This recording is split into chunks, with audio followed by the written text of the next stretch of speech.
मेरे सभी सम्मानित मदरसा आधुनिक शिक्षक साथियों को मेरा नमस्कार। मैं पंकज मिश्रा, मदरसा आधुनिक शिक्षक। दोस्तों, जैसा कि आप जानते हैं कि इस समय सभी संगठन के लोग एक मंच पर आने के बाद एक संयुक्त मोर्चे का गठन किया गया है और उसमें सर्वसम्मति से फैसला लिया जा रहा है। आज 2-3 बिंदुओं पर आपसे वार्ता होगी। उसी के सापेक्ष में हाजी समीउल्लाह साहब संयुक्त मोर्चा की तरफ से अपनी अगुवाई में दिल्ली के लिए रवाना हुए हैं और उनके और साथी हैं और आशा की जाती है कि हाजी समीउल्लाह साहब ने जो पहल किया है उसमें हम लोगों को कामयाबी मिलेगी। दोस्तों, जो मदरसा बोर्ड जो सुप्रीम कोर्ट में मुकदमा चल रहा था मदरसा बोर्ड को लेकर के, मदरसा शिक्षकों को लेकर के, उसकी डेट 10 सप्ताह के लिए बढ़ा दी गई थी। लेकिन अचानक ऐसी सूचना मिल रही है कि कल हमको सूचना मिली है, लेकिन कल मैं व्यस्त था, कहीं अलग था, इसलिए वीडियो संदेश नहीं बना पाया। आज उसकी डेट लगी हुई है। अब आज ये देखना है कि सुनवाई क्या होती है, उसमें क्या फैसला होता है। सलमान खुर्शीद जी और कपिल सिब्बल जी आज दोनों उपस्थित होंगे और चर्चा होगी।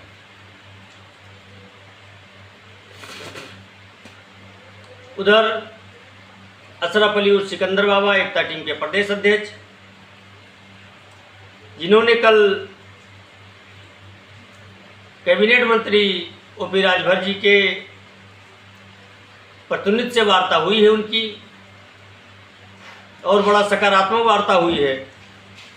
तो दोस्तों, इस समय संभावनाएं तलाशी जा रही हैं और इस समय हम लोगों के लिए थोड़ा थोड़ा शुभ संकेत मिलना शुरू हो गए हैं और हो सकता है कि हम लोगों को जल्दी कामयाबी मिल जाए। हालांकि सरकार बिल्कुल नहीं चाह रही है, इसके बावजूद हम लोगों ने अभी उम्मीदों को जिंदा रखा है। आशा पे हम लोग अभी चल रहे हैं, क्योंकि हमको अपने शीर्ष नेताओं पर और अपने संघर्षों पर पूर्ण विश्वास है कि हम लोगों को कामयाबी एक ना एक दिन जरूर मिलेगी। दोस्तों, परसों ओपी राजभर जी ने जो कहा वो आप लोगों ने सुना ही होगा। उसके 2 दिन पहले उन्होंने सदन में क्या कहा था वो भी आपने सुना होगा। लेकिन परसों जो उन्होंने कहा, उनके तेवर बिल्कुल बदले हुए थे। उन्होंने कहा कि अल्पसंख्यकों के उत्थान के लिए मुझे बहुत सारे काम करने हैं। अभी मैं यूनिवर्सिटी खोलने की तैयारी में हूँ, ज़मीन ढूंढ रहा हूँ, उसी में सबको सेलेक्ट किया जाएगा। दूसरी चीज़ उन्होंने कहा कि माननीय अमित शाह जी से हमारी वार्ता चल रही है, माननीय जेपी नड्डा जी से हमारी वार्ता चल रही है मदरसा आधुनिकरण शिक्षकों को लेकर के, और इस समस्या का समाधान जल्दी निकाला जाएगा। तो दोस्तों, कहीं ना कहीं हमको विश्वास तो करना पड़ेगा। काम हो ना हो अलग बात है, लेकिन जब मंत्री महोदय इस तरह से बात करेंगे तो उनके बातों पे विश्वास करना पड़ेगा। दूसरी चीज़, कुशीनगर के बड़े भाई मुर्तजा अंसारी साहब, वो भी लगे हुए हैं। उन्होंने भी कल कैबिनेट मंत्री जी के प्रतिनिधि से वार्ता की है और उन्होंने पुरजोर कोशिश की है कि हम लोगों की समस्या का समाधान हो सके। अल्पसंख्यक प्रकोष्ठ के जिलाध्यक्ष थे वो, इनसे इनकी वार्ता हुई है। प्रदेश अध्यक्ष थे, इनकी वार्ता हुई है। तो दोस्तों, कहीं ना कहीं संगठन के सारे लोग, जिसकी जहां से पकड़ है वहां से वो कार्य कर रहा है और निरंतर प्रयास में है कि हम लोगों का कार्य जल्दी से जल्दी हो सके। लेकिन दोस्तों, सरकार इस पर पहल नहीं कर रही है। सरकार ने यूपी सरकार ने केंद्र सरकार के पाले में गेंद डाल दिया है और उसका सीधा सीधा कहना है कि केंद्र सरकार की योजना है और जब केंद्र सरकार चलाएगी तो हम भी अपना अंश देंगे। लेकिन दोस्तों, समस्या यहाँ ख़त्म नहीं हो जाती है। समस्या जैसी की तैसी हम लोगों की बनी हुई है। इस समय हम लोग बड़े संकट से जूझ रहे हैं। हमारे बहुत से मदरसा आधुनिकरण शिक्षक साथी इस समय भुखमरी का शिकार हो रहे हैं, अपने बच्चों को पढ़ा नहीं पा रहे हैं, अपनी रोज़मर्रा की ज़रूरतें नहीं पूरी कर पा रहे हैं। दोस्तों, इस समय बड़ी खस्ता हाल है हम लोगों की, लेकिन फिर भी सरकार को दिखाई नहीं दे रहा है, सुनाई नहीं पड़ रहा है। मदरसा आधुनिकरण शिक्षक के बकाये को लेकर के जो इलाहाबाद हाई कोर्ट में रिट पड़ी हुई थी, उसकी भी अभी कोई सूचना नहीं मिल पाई है।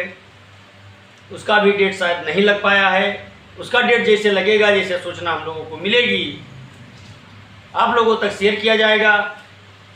और इतना आप मान करके चलिए कि अब कुछ ना कुछ हम लोगों के लिए ज़रूर होगा, क्योंकि जो हमारी टीम दिल्ली गई हुई है, उससे बड़ी आशा है हम लोगों को कि किरण रिजिजू जी से मिलने के बाद कोशिश किया जाएगा कि गृह मंत्री अमित शाह जी से मिला जाए।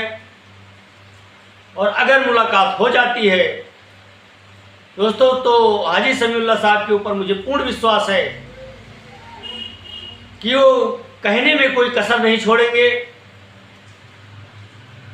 और अपनी पीड़ा बताने के लिए हाजी समीउल्लाह साहब से अच्छा कोई आपका पैरोकार नहीं हो सकता है। क्योंकि हाजी समीउल्लाह साहब एक ऐसे नेता हैं कि हर परिस्थिति में वो अपने आप को ढाल लेते हैं और अपनी बातों को इतनी सफाई से रखते हैं कि सामने वाला उनकी बातों से प्रभावित जरूर होता है। लेकिन आपको ये भी नहीं भूलना है कि एकता टीम की जो भूमिका है वो निरंतर जारी है। एकता टीम के शिक्षक अपने अपने स्तर से लगे हुए हैं।